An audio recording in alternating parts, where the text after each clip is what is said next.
Hi everyone, welcome to Swarna traditional life. ఈరోజు special video ఏంటంటే శ్రీవారి దర్శనం అయిపోయిన తర్వాత శ్రీవారి పాదాలు చూడడానికి అయితే వెళ్తున్నామండి.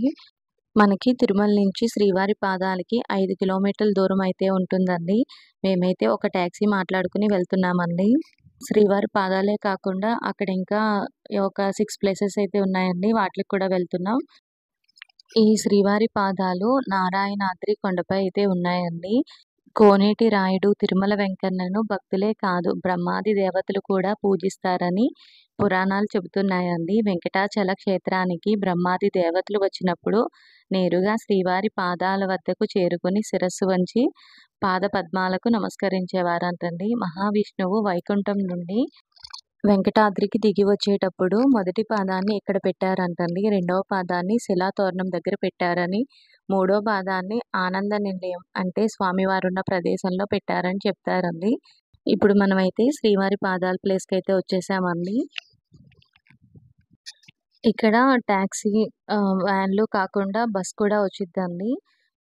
మనకి వచ్చే దారిలోనే చక్రతీర్థం శిలాతోరణం కూడా ఉంటుందండి. దాన్ని కూడా దర్శించుకుని రావచ్చు. ఈ శ్రీవారి పాదాల దగ్గర లొకేషన్ అయితే చాలా మనోహరంగా అయితే ఉందండి. మనం ఇక్కడ ఫొటోస్ తీసుకోవడానికి అయితే భలే ఉందండి. నేచర్ ఎంజాయ్ చేసే వాళ్ళకైతే ది బెస్ట్ ప్లేస్ అండి ఇది. అలానే ఇక్కడ వాతావరణం కూడా చాలా చల్లగా అయితే ఉందండి. ఇప్పుడు మనం శ్రీవారి పాదాల దగ్గరికి వెళ్దాం రండి. మనం శ్రీవారి పాదాలు ఎన్నిసార్లు దర్శించినా, ఎంతసేపు దర్శించినా తనివి తీరకపోగా ఇంకా ఎప్పటికప్పుడు నిత్య నూతనంగా తొలిసారిగా దర్శించుకునేటట్టుగా దివ్యానుభూతిని భక్తులైతే పొందుతారండి. సాక్షాత్తు శ్రీ మహాలక్ష్మీదేవి తన సున్నితమైన చిగురు వంటి చేతులతో మెత్తగా శుతిమెత్తగా అత్యంత భయభక్తులతో ప్రేమతో ఒత్తిన ఎర్రగా కందిపోయే ఏడుకొండల వారి పాదాలు సుకుమారాన్ని ఎవరికి వారు కన్నుల పండగగా దర్శించి అనుభవించడం తప్ప వర్ణించడం సాధ్యం కాదని మనందరికీ తెలిసే ఉండొచ్చండి. శ్రీ స్వామివారి బంగారు పాద పద్మాలు ఎల్లవేళలా పుష్పాలతో తులసితో నిండి ఉంటాయి. ఉదయం పూట సుప్రభాత దర్శనంలో మాత్రమే ఎలాంటి పూలు తులసి లేకుండా శ్రీనివాసుని బంగారు పాదాలను దర్శించుకోవచ్చండి. ఒక శుక్రవారం నాడు అభిషేక సమయంలో కానీ లేక వెనువెంటనే జరిగే అభిషేకం అనంతరం దర్శనంలో కానీ మాత్రమే శ్రీ వెంకటేశ్వర స్వామి వారి నిజమైన పాదాలను దర్శించుకోవచ్చు. అప్పుడు తప్ప మిగిలిన అన్ని వేళలా శ్రీ స్వామివారి పాదాలు బంగారు పాద కవచాలతో విరజిల్లుతూ ఉంటాయండి. ఇప్పుడు మనం శ్రీవారి పాదాలు దర్శించుకోవడానికి అయితే వెళ్తున్నామండి. ఇప్పుడు మనం శ్రీవారి పాదాలు చూడడానికి స్టెప్స్ అయితే ఎక్కాలండి. మనకి 50 to 100 వరకు స్టెప్స్ అయితే ఉంటాయండి.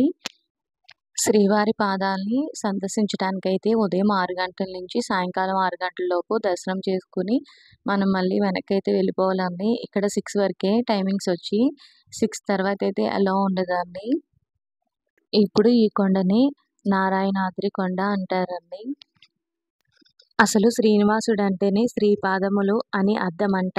శ్రీహరిని అవమానించినవి పాదాలే. సిరి అలిగి వెళ్ళినది ఆ పాదముల వల్లే. మహర్షి అహంకారాన్ని అణిచివేసింది ఆ పాదములే. లోక కళ్యాణం చేసింది ఆ పాదములే. సిరిహరి విడిపోయింది ఆ పాదములే. ఆమెను వెతుక్కుంటూ శ్రీవారు వైకుంఠం వదిలి వెంకటాద్రికి చేరింది ఆ పాదములే. 3 అడుగుల్లో ఆనంద నిలయం చేరింది ఆ పాదములే. శ్రీహరి అంటూనే శ్రీ వెంకటేశ్వర స్వామి కథలో పాదాలకు ప్రముఖ స్థానం ఉందండి. ఇప్పుడు మనం స్వామివారి పాదాలను దర్శించుకుందాం రండి. మాతో పాటు మీరు కూడా దర్శనం చేసుకోండి.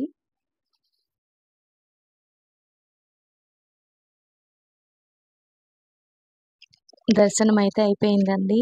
నారాయణగిరి కొండ నుంచి తిరుమల ఆలయం పట్టణం దృశ్యం అయితే మనకి చాలా అందంగా అయితే కనిపిస్తుందండి. ఈసారి మీరు కూడా తిరుమల వచ్చినప్పుడు కంపల్సరీ శ్రీవారి పాదాలని దర్శనం అయితే చేసుకోండి. మా వీడియో కనుక మీకు నచ్చినట్లయితే లైక్ చేయండి, షేర్ చేయండి, సబ్స్క్రైబ్ చేయండి. Thank you for watching.